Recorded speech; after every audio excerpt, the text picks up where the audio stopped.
പത്മ പുരസ്കാരം ലഭിച്ചതിൽ സന്തോഷമുണ്ടെന്ന് മുതിർന്ന ബി.ജെ.പി. നേതാവ് ഒ. രാജഗോപാൽ. തന്റെ ഗുരുവായ സദ്ഗുരു ശ്രീമാതാ അമൃതാനന്ദമയി ദേവിയുടെ അനുഗ്രഹം കൂടിയാണ് നേട്ടത്തിന് കാരണമെന്ന് അദ്ദേഹം പറഞ്ഞു.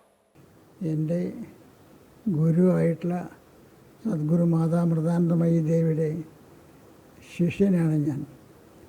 അതുകൊണ്ട് അമ്മയുടെ ശിഷ്യന് ഇങ്ങനെ ഒരു അംഗീകാരം ചോദിക്കാതെ, അതിനുവേണ്ടി ആരുടെ പുറകെ നടക്കാതെ ഇങ്ങനെ അവാർഡ് കിട്ടി എന്നുള്ളതിൽ അവരുടെ അമ്മയ്ക്കും അമ്മയെ വിശ്വസിക്കുന്ന ആദരിക്കുന്നതായിട്ടുള്ള എല്ലാവർക്കും, നമ്മുടെ എല്ലാ മക്കൾക്കും സന്തോഷമുണ്ടാകുമെന്ന് ഞാൻ വിശ്വസിക്കുന്നു.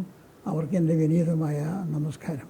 പൊതുജീവിതത്തിൽ നിയമസഭയിൽ ഇതിലൊക്കെ തന്നെ മന്ത്രിയായിരുന്ന അവസരത്തിലും MLA ആയിരുന്ന അവസരത്തിലും നിഷ്പക്ഷമായിട്ട് ഒരു ജനങ്ങളുടെ നിന്ന് കാശോ ഒന്നും വാങ്ങാതെ അവർക്ക് ആവശ്യമുള്ളത് എൻ്റെ MLA ഫണ്ടിൽ നിന്ന് ചെലവഴിച്ചുകൊണ്ട് നല്ല കാര്യങ്ങൾ ചെയ്തിട്ടുണ്ട്.